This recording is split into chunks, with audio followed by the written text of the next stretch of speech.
312 पक्को। देखो भैया, अब सबसे पहले तो इसको निपटा देते हैं, ये अलग से कोने में पड़ा है। देखो 25 से 100 को काटो 4 बार, 8 चौक 32। बहुतों ने ये कह दिया ये 32 कैसे लिख दिया, 25 दिया 75 और 4 बज गए, 5 बज गया, 25 दूनी 50, 32 बार, ये अलग से। देखो 15 माइनस 14 कितना होता है, 1। 1 का कोई प्रभाव नहीं पड़ेगा। ये भाग 25, ये 25 नीचे जाएगा, जो 25 ये 25 50 को काटेगा 2 बार। अब देखो 5 दूनी हो गया 10 और अब देखो 5 दूनी कितना हो गया 10, 5 गुणा 2, 5 दूनी 10 और 10 गुणा 70, 270 और 270 और ये 32, 270 और 32, 270 और 32 कितना होता है गधो, 312 नहीं होता, 312 नहीं होता, 302।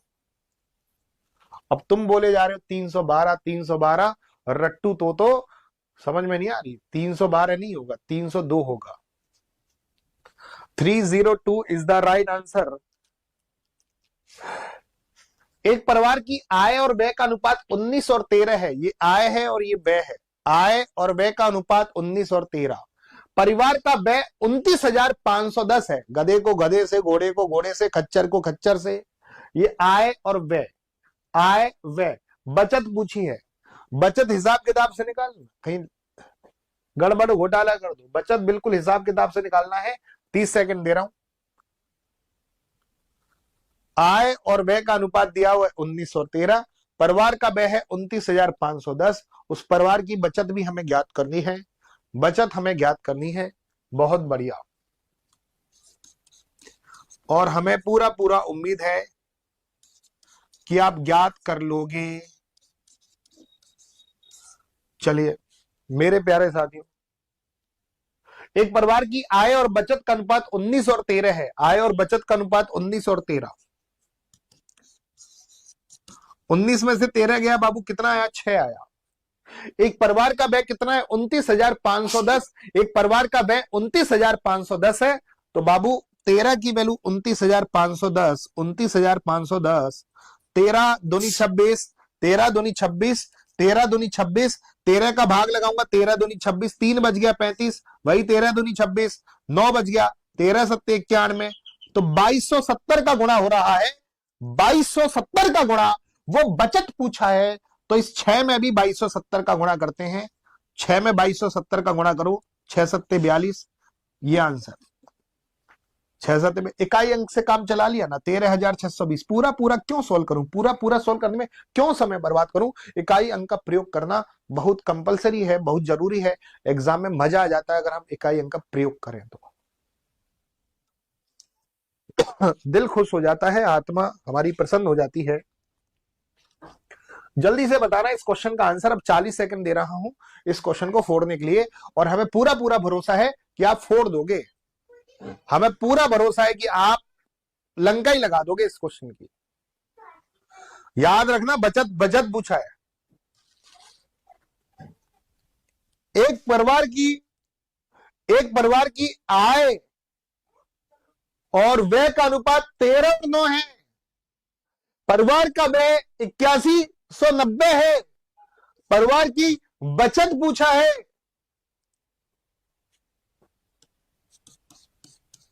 आय और व्यय का जो अनुपात है दोस्तों 13 और 9।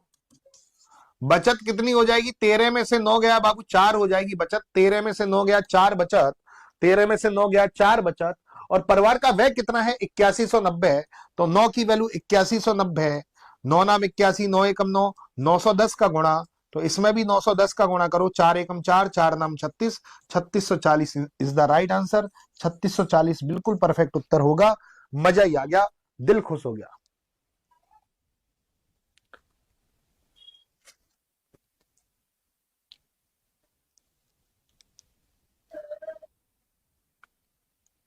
चलो, उम्मीद करता हूं कि ये बात बिल्कुल शानदार तरीके से अच्छी तरह क्लियर हो गई।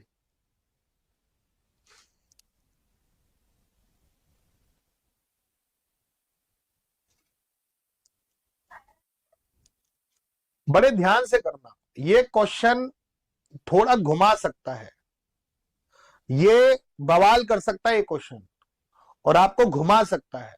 और आपको घूमना नहीं है बिल्कुल भी। और हमें पूरा पूरा उम्मीद है कि लंका ही लगा दोगे इस क्वेश्चन की। सिंपल है, लेकिन लैंग्वेज ऐसी कर दी कि आप घूम जाओगे। लैंग्वेज ऐसी कर दी है कि घूम जाओगे, लेकिन घूमना नहीं है बिल्कुल, डगमगाना नहीं है किसी भी कीमत पर। चलिए बताओ। बहुत बढ़िया। एक पुस्तक का उसका अंकित मूल्य के 16/25 पर बेचने पर हानि होती है, चाहे हानि कितनी भी हो, हमें उससे मतलब नहीं है।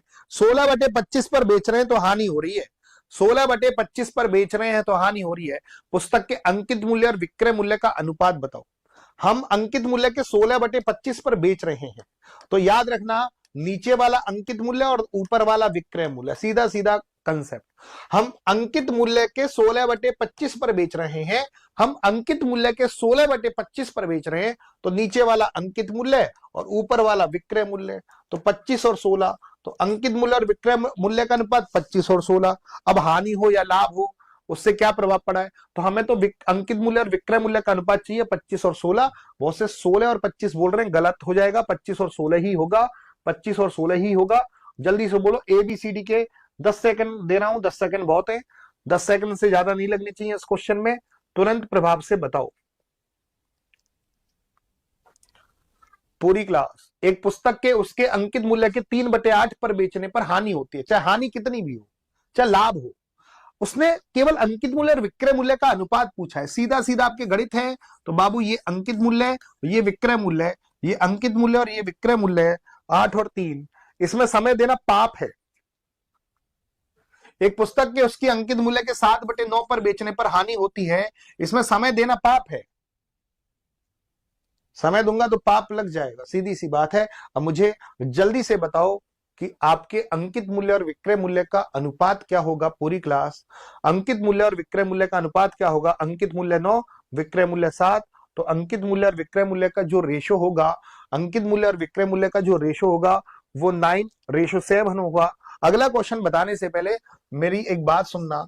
अगर मुझे सॉल्व करना है तो कैसे सॉल्व करूंगा, 3 पे बार है, मतलब 3 जा रहा है अनंत तक, तो 4 को एज इट इज, तो ये 3 लिखना, और इसके नीचे बाबू 9। जिसके ऊपर बार होता है उसके नीचे 9 आता है, तो 3 एकम 3, 3 तिया 9, तो मैं क्या लिखूंगा, 4 सही 1/3, 3 चौक 12 और 1 13/3, 13/3, 13/3, 13/3, 13/3, 13/3। ठीक है, 5 ये लिखना है, तो मैं क्या लिखूंगा इसको, 3/9, 3 एकम 3, 3 तिया 9, 5 तिया 15 और 1 16/3, मैं इसको 16/3 लिखूंगा। ये मुझे लिखना है, बड़े ध्यान से सुनना।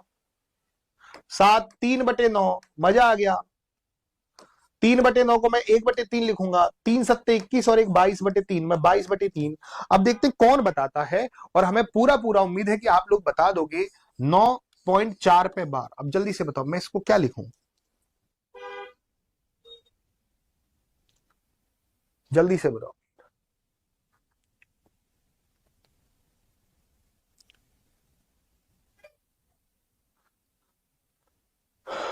जल्दी से बताना पूरी क्लास, जल्दी से बताओ इसको मैं क्या लिखूं।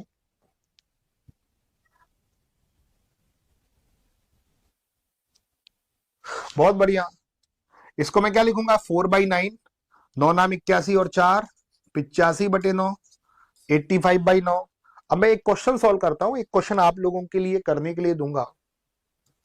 इसको मैं क्या लिखूं, 3/9, 3 एकम 3, 3 तिया 9, तो 1/3 लिख दूं इसको, 2 सही 1/3, ऐसे इसको 4 सही 1/3, क्योंकि ये 3/9 बनेगा, ये 3/9 बनेगा, 3/9 बनेगा। 3/9 को मैं क्या लिख सकता हूं, 1/3 लिख सकता हूं। 3 दूनी 6 और 1 7/3, 4 तिया 12 और 1 13/3, नीचे लघुत्तम 3 है, और 13 और 7 कितना हो गया, 20, तो 20/3 परफेक्ट उत्तर। तो 20/3 is the right answer, 20/3 is the right answer. और हमें पूरा पूरा उम्मीद है कि 40 सेकंड में फोड़ ही दोगे, फोड़ दोगे।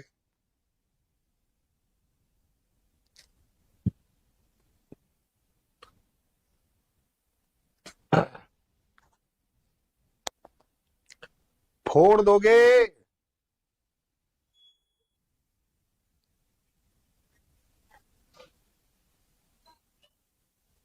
गड़बड़ मत करना किसी कंडीशन पे, और हमें पूरा ही भरोसा है कि गलत नहीं होना चाहिए।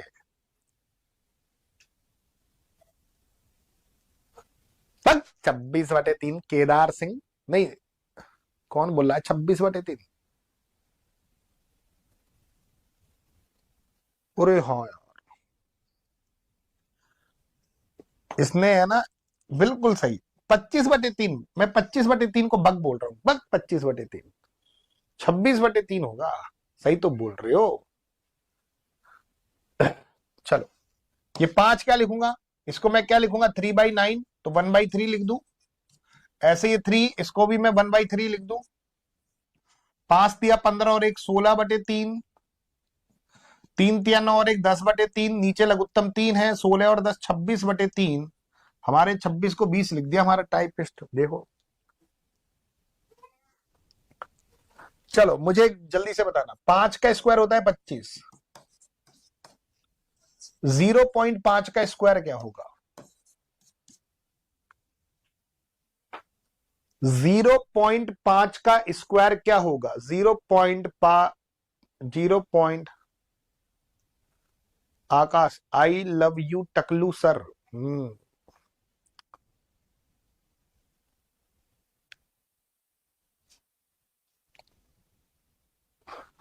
अगर तू बेटा सामने बोल देता, कैमरे के पीछे तो कुछ भी बोल ले तू, कैमरे के पीछे तो कुछ भी बोल ले भेड़िए, अगर सामने होता ना तो एक बार बार बुला के ना तुझे हर जगह से टकला कर देता। एक बाल काटने वाला बुला के तुझे हर जगह से टकला कर देता बे। वो तो तू कैमरे के पीछे है।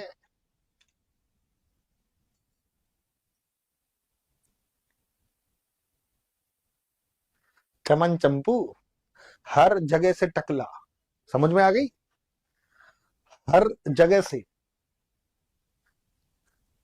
यहां से, यहां से, यहां से, हाँ, यही यही यहीं से ना, है ना, यही यहीं से, बस यही यहीं से होता।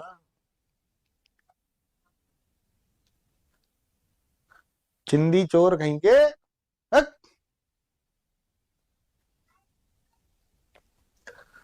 5 का स्क्वायर होता है 25, पहले 5 का स्क्वायर कर लो 25। अब यहां एक संख्या के बाद पॉइंट है, स्क्वायर लग रही है तो दो संख्या के बाद पॉइंट लगाओ। अगर मैं कहूं कि 0.05 का स्क्वायर क्या होगा,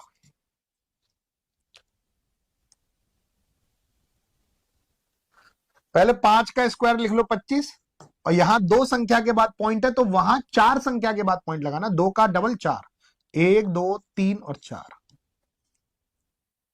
1 2 3 और 4। ये बात क्लियर हो गई, हाँ या ना? पॉइंट के नीचे पॉइंट ही आएगा, बड़ा इंपॉर्टेंट है। पॉइंट के नीचे पॉइंट ही आएगा, बड़ा इंपॉर्टेंट है। 0.5 का स्क्वायर, पहले 5 का स्क्वायर लिख देते 25। अब यहां एक संख्या के बाद पॉइंट तो यहां डबल संख्या के बाद पॉइंट। अब 5 का स्क्वायर 25, यहां दो संख्या के बाद पॉइंट तो इधर चार संख्या के बाद पॉइंट तो 0.0025। इसका वैल्यू ये है, इसका वैल्यू ये है, पॉइंट के नीचे पॉइंट लिख दिया तो आंसर आएगा 25 25, पॉइंट 25 25, पॉइंट 25 25, पॉइंट 25 25, पॉइंट 25 25। देखा, पॉइंट 25 25। एक बहुत खतरनाक स्थिति बताता हूं, बहुत खतरनाक लेवल का ये क्वेश्चन फंसता है, इसको सॉल्व करने की जरूरत नहीं है। जैसे एक संख्या के बाद पॉइंट, फिर दो संख्या के बाद पॉइंट, तो कुछ नहीं है, 5 का स्क्वायर 25 है ना, तो 25 को दो बार लिख दो। एक संख्या के बाद पॉइंट, दो संख्या के बाद पॉइंट, 6 का स्क्वायर 36, तो 36 को दो बार लिख दो। देखा मेरा कमाल? इसको अपनी ट्रिक वाली कॉपी में अलग से लिख लेना। एक और लू फॉल्ट, इसका एक और हैक बताता हूं। 0.6 का स्क्वायर, बहुत बढ़िया सीरीज बनती है, 0.06 का स्क्वायर 0.006 क्रम होना चाहिए। पहले एक संख्या के बाद पॉइंट, फिर दो संख्या के बाद पॉइंट, फिर तीन संख्या के बाद पॉइंट। तो पॉइंट 36 36 36 ये रहा आंसर। अगर मैं बोलूं कि 0.7 का स्क्वायर, 0.07 का स्क्वायर, 0.007 का स्क्वायर, 0.0007 का स्क्वायर, तो 0.7 का स्क्वायर 49, 4 बार, 1 2 3 4, 49 49 को 4 बार लिख लेना, लेकिन क्रम होना चाहिए। ये इसका आंसर। मौजा ही मौजा, दिल हो जाई हो जा, बहुत प्यारी सी चीज बताइए, मजा आ गया होगा, दिल खुश हो गया होगा। जल्दी से बताओ इसका आंसर ABCD के रूप में, और 10 सेकंड में आप बता दोगे। कह दो, चीता ही कह दो।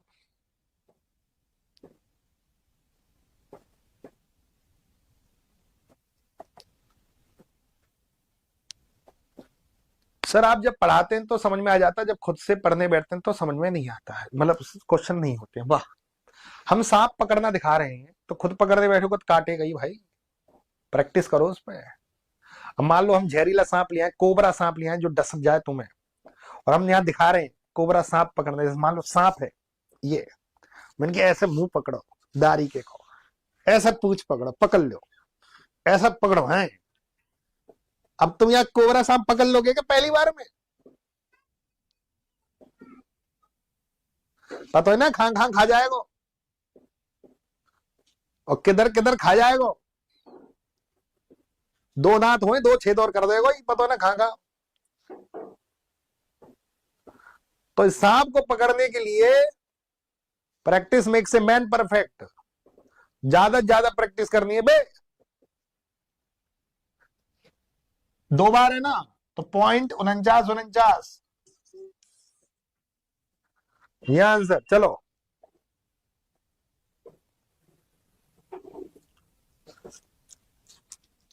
चलिए, बहुत गजब का क्वेश्चन है, 50 सेकंड दे रहा हूं, बड़े ध्यान से करना इस क्वेश्चन को, बड़े ध्यान से करना, इत्मीनान से करना, मजा आ जाए।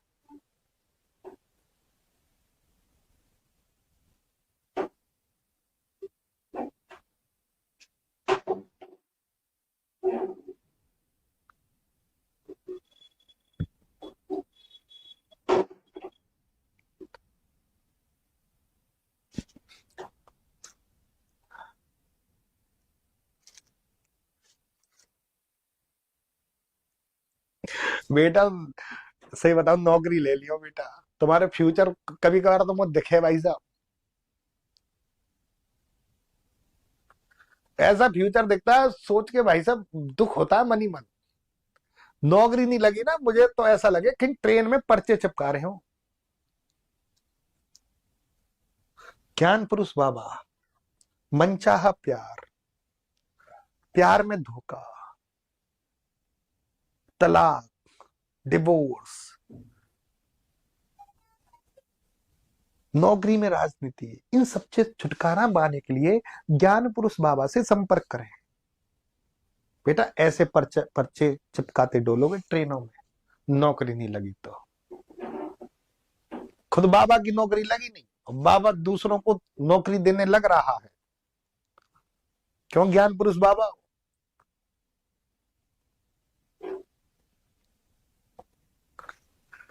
यदि कुल वस्तुओं का 70%, अच्छा 70% कितना होता है, पूरी बात ध्यान से देखना। क्या मैं 70% को 7/10 लिख दूं? अब बहुत से कहेंगे 7/10 आया कैसे? 70%, परसेंट का मतलब नीचे 2 जीरो, तो 7/10। और शेष वो कह रहा है कुल वस्तुओं का 70%, 70% तो ये रहा। और शेष, शेष कितना है दोस्तों? 10 में से 3, 10 में से 7 गया, 3/10, तो 10 में से 7 ये वस्तु, ये शेष वस्तु। पहले वस्तुएं लिख ली, तो 70 वस्तुओं पर 70% वस्तुओं पर 20% लाभ, इस पर 20% लाभ, ओ हो। और शेष वस्तुओं पर 10% की हानि, इस पर 10% की हानि। ओवरऑल देखो यही आंसर, ओवरऑल आंसर निकाल लो भाई। इन पर तो 20% का लाभ हो गया, इन पर 10% की हानि हो गई, इन पर 20% का लाभ हो गया, इन पर 10% की हानि हो गई। ओवरऑल बताओ, ओवरऑल क्या हुआ? ओवरऑल क्या हुआ? ओवरऑल क्या हुआ मेरे प्यारे साथियों? 2 बार, 10 से 10 खत्म, 7 दूनी 14 -3, तो ओवरऑल उसे 11% का प्रॉफिट हो गया। मजा आ गया इस वाले टाइप में। और ऐसा ही क्वेश्चन एक और करके बताओ तो और मजा आ जाएगा। हमको 40 सेकंड दे रहा हूं।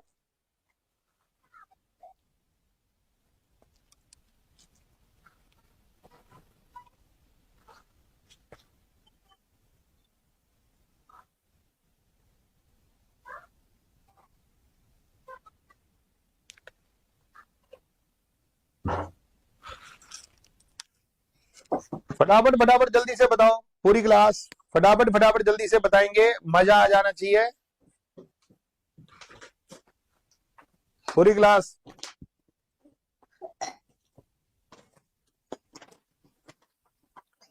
बहुत बढ़िया, जल्दी से बताओ।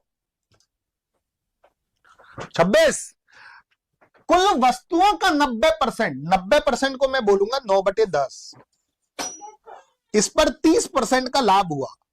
तो 90% का मतलब होता है 9/10, 9/10 इस पर 30% का लाभ, और शेष वस्तुएं, तो 10 में से 9 गया, शेष वस्तुएं कितनी है 1/10, इस पर 10% की हानि, इस पर 10% की हानि, इस पर तो 30% का लाभ, इस पर 10% की हानि। ओवरऑल बताओ, 0 से 0 खत्म, 0 से 0 खत्म, 9 तिया 27, एक एकम एक है, 27 में से गया, टोटल 26% का लाभ हुआ। लेकिन मैं चाहता हूं कि ऐसा क्वेश्चन अब आप कम से कम 30 सेकंड में करो भाई। टाइम का बहुत खेल है एग्जाम में, टाइम का मैनेजमेंट बहुत बड़ा खेल है। टाइम को बस में कर लिया ना, दुनिया फतेह कर लोगे आप। टाइम का बहुत बड़ा रोल है एग्जाम में, टाइम का रोल ला है, याद रख लेना। यदि कुल वस्तुओं का 60%, आपकी जानकारी के लिए बता दूं कि 60% का मतलब होता है 3/5। यदि कुल वस्तुओं का 60%, 60% का मतलब होता है 3/5। 3/5 वस्तुओं पर 40% का लाभ, 3/5 वस्तुओं पर 40% का लाभ, और शेष वस्तुओं पर 10% की हानि होती है। वाह, मजा ही आ गया। कुल वस्तुओं का 60%, 60% का मतलब होता है दोस्तों 3/5, तो 3/5 वस्तुओं पर 40% का लाभ, तो 5 में से 3 गया तो 2/5, और 2/5 वस्तुओं पर 10% की हानि होती है। हानि को क्या लिखोगे, माइनस में लिखोगे। हानि को क्या लिखोगे, माइनस में लिखोगे। तो 3/5 वस्तुओं पर 40% लाभ, 2/5 वस्तुओं पर 10% की हानि। तो ओवरऑल बताओ ये कितनी बार गया, 8 बार। ये कितनी बार गया, 2, 8 तिया 24, 2 दूनी 4, 24 में से 4 गया, तो ओवरऑल उसे 20% का लाभ हो गया, 20% का लाभ हो गया। आपको जानकारी बता दूं, इनका लघुत्तम 150 है, घबरा मत जाना इनको देख के। लघुत्तम मैं पहले से बता दे रहा हूं, लघुत्तम इनका 150 है। 30 से 5 बार, 37.5 से 4 बार।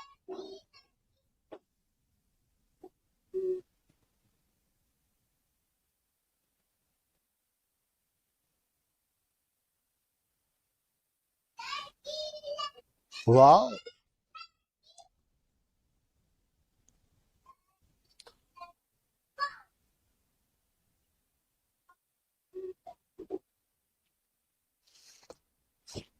चलिए 30।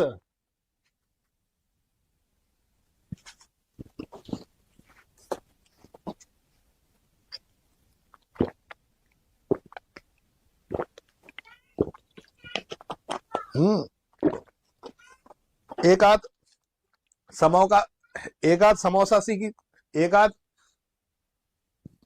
समोसा, समोसा किसी शकल को यो बोलो 25। पी और क्यू किसी काम को 30 दिन में कर सकते हैं।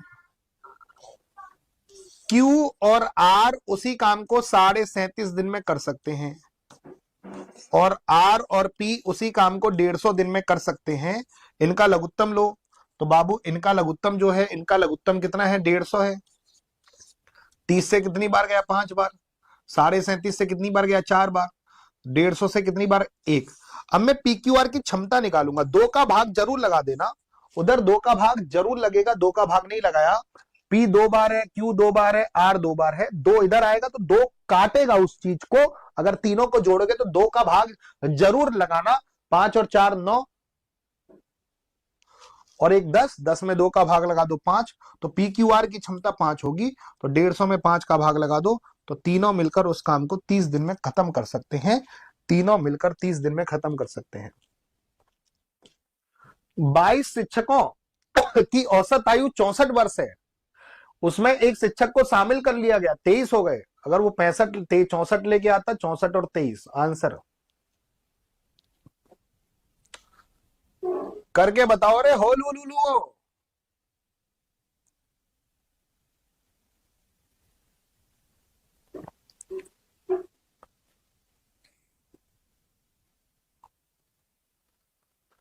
22 शिक्षकों का औसत 64 है हमारे पास कितने शिक्षक हैं? 22। उन सबका औसत कितना है बाबू? 64। सबके पास 64, सबके पास 64, सबके पास 64। 22 शिक्षक हैं, सबके पास 64। एक 23वां आ गया, एक शिक्षक आ गया। अगर उसके पास भी 64 होता, अगर उसके पास भी 64 होता तो औसत वही रहता। उसके पास 64 होता तो औसत वही रहता। लेकिन उस शिक्षक ने क्या किया? औसत में 1 वर्ष की वृद्धि करी। तो शिक्षक अपना 64 तो लेके आया, एक एक और लेके आया, सबकी औसत में एक एक की वृद्धि कर दी। 64 तो लेके आया, 23 से कम 23 और लेके आया। 64 और 23 कितना होता है दोस्तों? 87 लेके आया, 87 वर्ष लेके आया, 87 वर्ष। बहुत बढ़िया। चलिए 30 सेकेंड। 60 और 35 आंसर 95। मैं तो देखते ही 60 1 वर्ष, 35 से कम 35, 95 आंसर। ऐसा कर लो मैथ कि दुनिया में कहे कि क्या बवाल कर रहे हो बे तुम।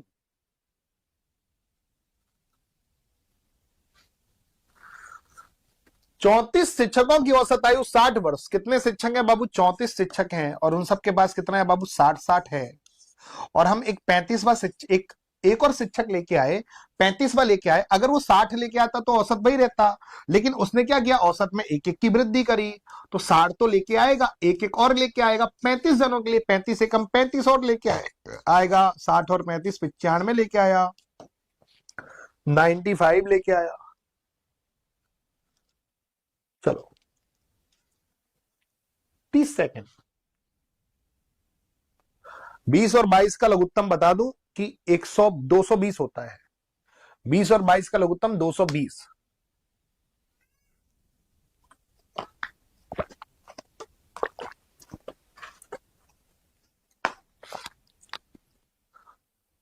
बहुत बढ़िया। अरविंद एक काम को 20 दिनों में कर सकता है, बख्शी 22 दिनों में कर सकता है। अरविंद एक काम को 20 दिनों में कर सकता है, बख्शी इसे 22 दिन में कर सकता है। 20 और 22 का लघुत्तम हो गया 220। बेटा ये गया 11 बार, ये गया 10 बार। दोनों की क्षमता हो गई बाबू 21। हा। उन्होंने 5 दिनों तक एक साथ काम किया। दोनों 5 दिन तक काम कर रहे हैं। तो 5 दिन तक कितना काम किया? 105 काम किया। दोनों ने 105 काम किया। तो मेरे प्यारे साथियों 21 पंजे 105, तो 220 में से 105 गया तो 115 काम बचा। 115 काम बचा कितने में से? 220 में से। तो बचा हुआ काम का अंश कितना है? 115 काम बचा कितने में से? 220 में से। 115 काम बचा 220 में से। 115 काम बचा 220 में से। काटो। 5 दूनी 10, 5 तिया 15, 5 दूनी 5 चौका 20, 5 चौका 20, 23/44 काम उसका बच गया। 23/44 काम बच गया। 23/44 काम बच गया। चलो एक और क्वेश्चन देते हैं, अगला वाला। इसको करके बताओ। 50 सेकेंड दे रहा हूं।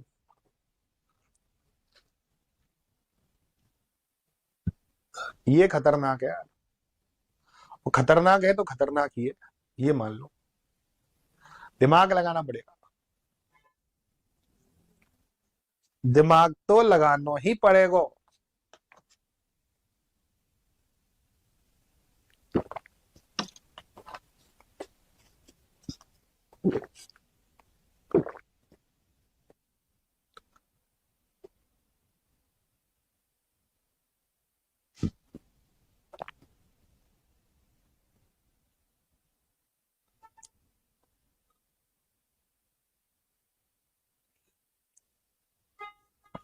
चलो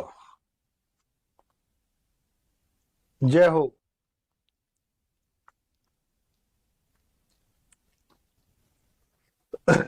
पूरी क्लास ध्यान से समझना। बिल्कुल ध्यान से समझना। इस क्वेश्चन को समझाने से पहले मैं एक चीज समझाना चाहूंगा यार। इस क्वेश्चन को समझाने से पहले मैं एक चीज और समझाना चाहूंगा आप लोगों को।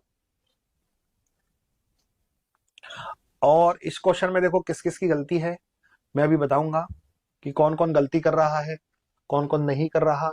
लेकिन उससे पहले मेरी बात सुनो, मेरी एक बात सुनना पूरी क्लास। हमारे एग्जामपुर परिवार पर दिसंबर में 3 मेन कोर्स लॉन्च हो रहे हैं मेरे प्यारे साथियों। 3 मेन कोर्स लॉन्च हो रहे हैं। यूपी पुलिस कांस्टेबल का सम्मान बैच 499 रुपए, 40,000 वैकेंसी है जनवरी फरवरी में। यूपीएसआई का सत्यमेव जयते बैच 799 रुपए में। दिसंबर जनवरी में वैकेंसी है 7,000 8,000।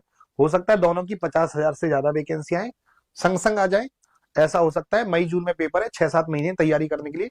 कोर्स 3 महीने का, 3 महीने में कोर्स खत्म करा देंगे, 3 महीने रिवीजन। सेम टू सेम ये हम सफर बैच एनटीपीसी ग्रुप डी के लिए 8 अप्रैल से पेपर स्टार्ट है। 4.5 महीने बाद पेपर है, 3 महीने का बैच है, 1.5 महीने रिवीजन करना, 3.5 महीने पढ़ने के बाद तीनों बैच लेना चाहते हो 999 फाउंडेशन कॉम्बो बैच आज और कल ही ले सकते हैं ये बैच।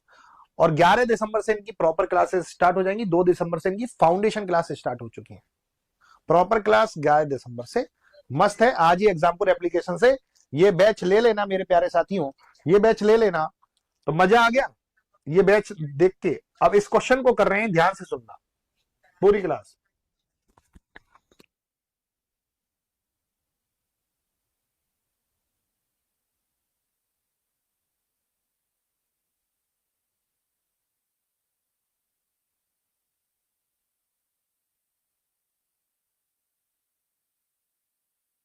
रमेश का वेतन रमन के वेतन से 20% अधिक है। रमेश 33,750 रुपए बचाता है, जो उसके वेतन का 75% है। कौन कौन चाहता है कि एक स्टेप में सॉल्व करूं? रमेश 33,750 रुपए बचाता है, जो उसके वेतन का 75% है। तो 75% की वैल्यू 33,750। बहुत बढ़िया, 33,750, 33,750। अच्छा मेरी बात ऐसे छोड़ो, ऐसे देखो, रमेश और रमन, दूसरे तरीके से बताता हूं। रमेश और रमन, रमेश का वेतन रमन के वेतन से 20% अधिक है। रमेश का वेतन रमन के वेतन से 20% अधिक है। रमेश का वेतन रमन के वेतन से 20% अधिक है। रमन का वेतन 100 और रमेश का वेतन 20% अधिक, तो 120। रमेश का वेतन 120।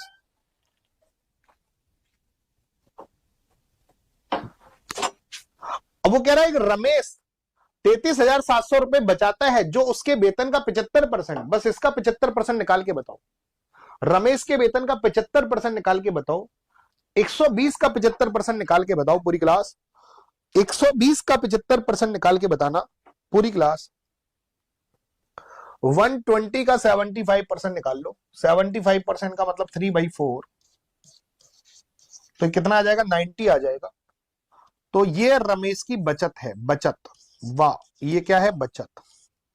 और जो किसके बराबर? 33,750 के बराबर। 9 तिया 27, 6 9 7 63, 9 पंजे 45, 375 का गुणा 375 रमन का वेतन 100 था, तो 100 में 375 का गुणा करूंगा तो ये वैल्यू ही आएगी। मजा आ गया? क्वेश्चन बहुत धांसू था, मजा आ गया। चलो प्यारे प्यारे क्वेश्चंस आएंगे, अब थोड़े से ध्यान से करना। हर क्वेश्चन को 40 सेकंड में करना। अभी मैंने 2.5 घंटे की मैराथन ली थी, 2 पिछले संडे को और इस शनिवार को, जिनमें मैंने 8 चैप्टरों का रिवीजन कराया था। एक मैराथन लेके आ रहा हूं 2.5-3 घंटे की, अगले शनिवार को रात को 9 बजे। अब उन 16 चैप्टरों का मैं 100 क्वेश्चन लेके आ रहा हूं, 16 चैप्टरों का।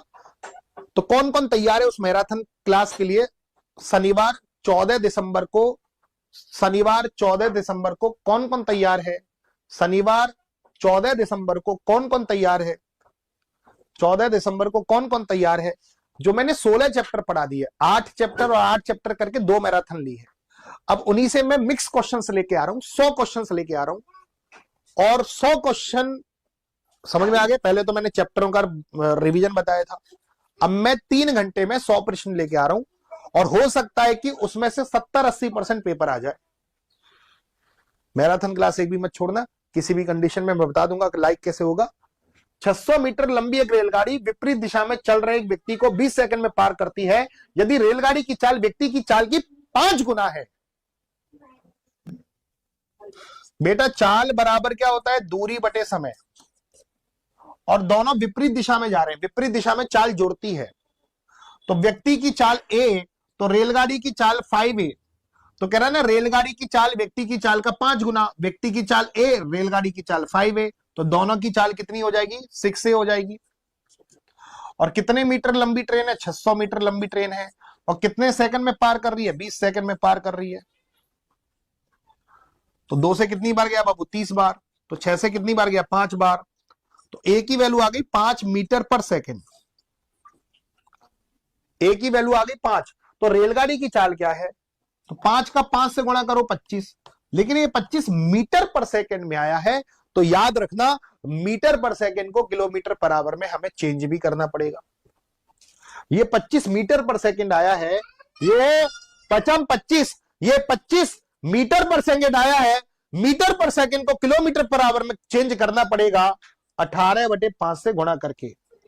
25, 18 पंजे 90, तो ये आ जाएगा 90 kilometre per hour. 90 kilometre per hour, ये आ गई ट्रेन की चाल। पेपर बहुत अच्छा था आज का, सिंपल भी था और अच्छे क्वेश्चंस भी थे, लॉजिकली क्वेश्चंस भी थे मेरे प्यारे साथियों। बहुत गजब के क्वेश्चन से, ध्यान रखना। निश्चित ब्याज की दर पर 2 वर्ष के लिए एक मूलधन पर साधारण ब्याज चक्रवर्ती ब्याज 12,000 और 14,400 है। ये 2 साल का साधारण ब्याज, ये 2 साल का चक्रवर्ती ब्याज।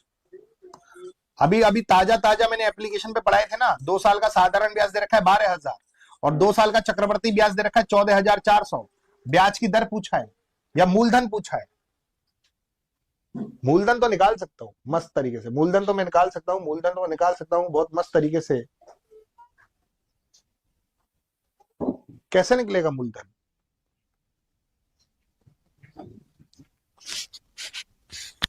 भैया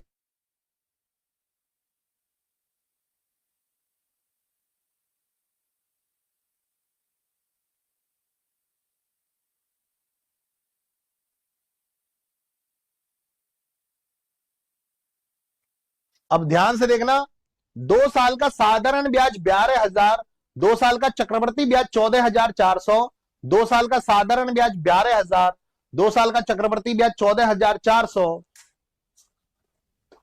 तो ये मुझे बताओ कि 1 साल का साधारण ब्याज कितना होगा? 1 साल का साधारण ब्याज कितना होगा? तो पूरी क्लास बताओ 1 साल का साधारण ब्याज कितना होगा? आप सबसे पूछूं भाई। 2 साल का साधारण ब्याज 12,000 है, तो 1 साल का कितना हो जाएगा? 6,000। बड़े ध्यान से सुनना, बहुत प्यारा सा क्वेश्चन है। ये 2 साल का साधारण ब्याज हो गया 12,000 और टोटल कितना है? 14,400। तो 2,400 और बच गया, 2,400 और बच गया। टोटल 14,400 होना चाहिए। हाँ, अब इसमें मूलधन पूछा है। मूलधन कैसे निकालेंगे? बड़े ध्यान से सुनना। जो अनुपात यहां बनेगा वही अनुपात यहां बनेगा, जो अनुपात यहां बनेगा वही अनुपात यहां बनेगा, जो अनुपात यहां वही अनुपात यहां, जो अनुपात यहां वही अनुपात यहां। 2 जीरो से 2 जीरो खत्म। अब मैं काटूंगा 12 से, 12 पंजे 60, 12 दूनी 24। तो बाबू इनका अनुपात 5 और 2 है, तो इनका अनुपात भी 5 और 2 बनना चाहिए। अब 2 की वैल्यू 6,000 और 5 की वैल्यू निकाल लो। 2 तिया 6,000, 3,000 का गुणा, तो 5 में 3,000 का गुणा करूंगा तो मूलधन आ गया 15,000। बहुत गजब का क्वेश्चन था यार। अगर आपने साधारण ब्याज चक्रवर्ती ब्याज पढ़ा है तो बिल्कुल सेम टू सेम इसी टाइप का मैंने क्वेश्चंस कराया हुआ है। अब इस सिद्धांत से इस क्वेश्चन को और फोड़ो। जो अनुपात नीचे बनेगा वो अनुपात ऊपर बनेगा और वहीं से मूलधन निकलेगा।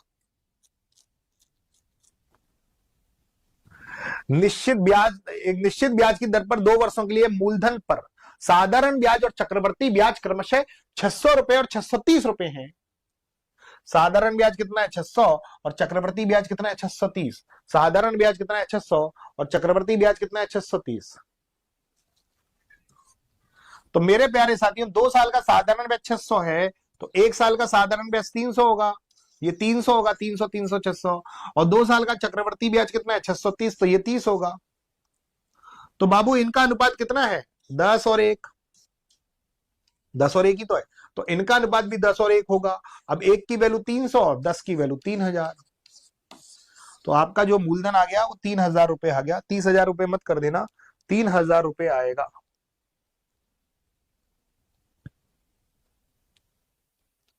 चलिए, बहुत गजब का क्वेश्चन है और आपके तोते उड़ा देगा ये क्वेश्चन।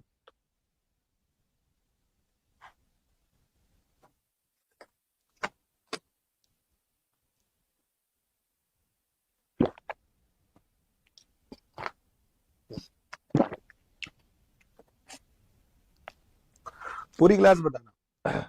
एक मिश्रण में दूध और पानी का अनुपात 2 और 3 है। मिल्क और वाटर का रेशो कितना है बाबू 2 और 3। वाह। मिश्रण में कुछ मात्रा दूध मिलाया जाता है जिसके कारण दूध और पानी का अनुपात 10 और 3 हो गया। ठीक है, तो ध्यान रखना कि दूध मिला रहे हैं तो पानी सेम होना चाहिए, पानी तो सेम है। दूध मिला रहे पानी सेम हो गया, दूध मिला रहे पानी सेम हो गया, बिल्कुल सेम हो गया। अगर पानी सेम ना होता तो पानी सेम करता। तो प्रारंभिक मिश्रण के प्रतिशत के रूप में कितना दूध मिलाया, तो पहले दूध कितना था 2, अब दूध कितना है 10, तो कितना दूध मिलाया 8।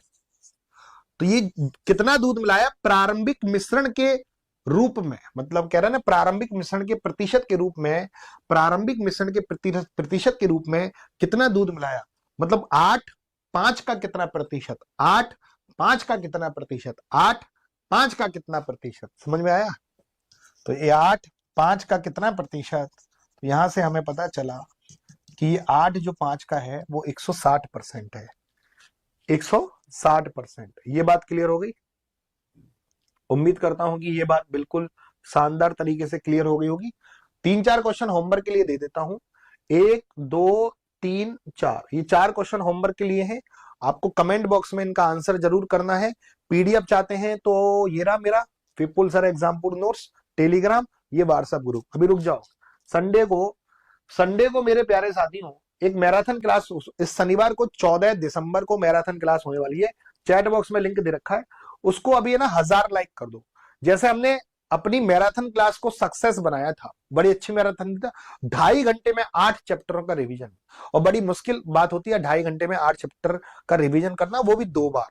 तो मतलब हम 16 चैप्टर अब तक पढ़ा चुके हैं। उन 16 ही चैप्टरों से मैं 100 क्वेश्चंस पूछूंगा आप लोगों से इस शनिवार को। तो आप प्लीज इस क्लास को लाइक कर देना। ये इस शनिवार मतलब 14 दिसंबर रात 9 बजे, 14 दिसंबर रात 9 बजे। तो आप सभी साथी इस मैराथन क्लास को किसी भी प्रकार से आपको ये सक्सेस बनानी है। 14 दिसंबर को 3 घंटे में मैं 100 प्रश्न करा रहा हूं। 8-8 घंटे की 2 मैराथन क्लास जो ली है, सॉरी 2.5 घंटे की जो 2 मैराथन क्लास ली है, 8-8 चैप्टरों के लिए है। 16 चैप्टर में पढ़ा चुका हूं। उन 16 चैप्टरों से ही मैं अब क्वेश्चंस लेके आऊंगा। मतलब आपको अपना लेवल चेक करना है कि हम कितने पानी में हैं। आपको हर क्वेश्चन में 40-50 और 40 सेकंड 50 सेकंड 1 मिनट दूंगा। मेरे प्यारे साथियों बड़ा मजा आएगा इसको करने में, और बड़ा मजा आएगा 2.5 घंटे में।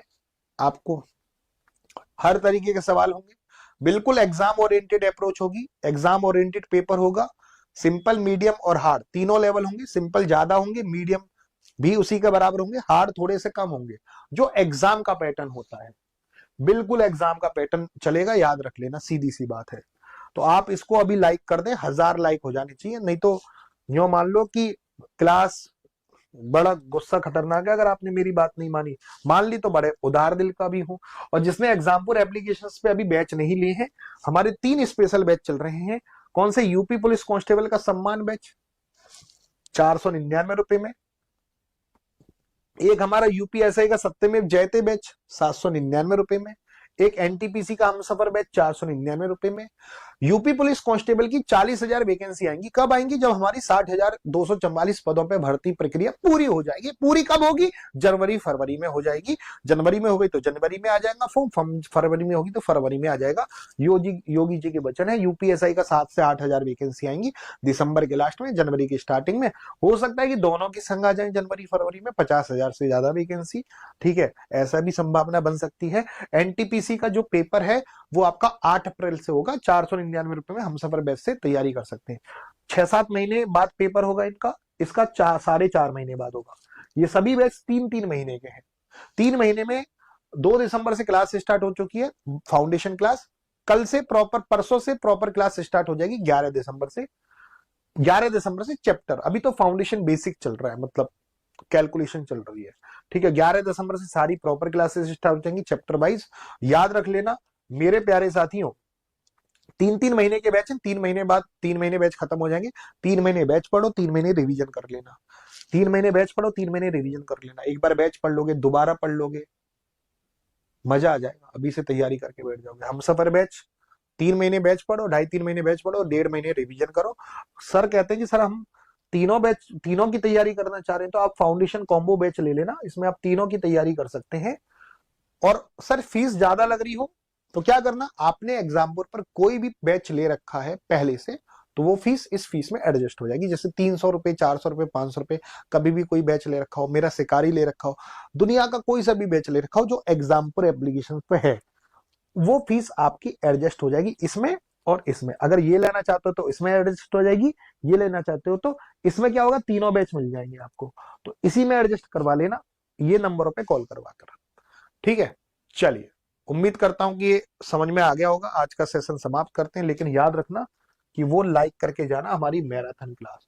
तुम लोगों के लिए हम शनिवार को रात भर जागते हैं, मेहनत करते हैं, इस पे कंटेंट बनाएंगे।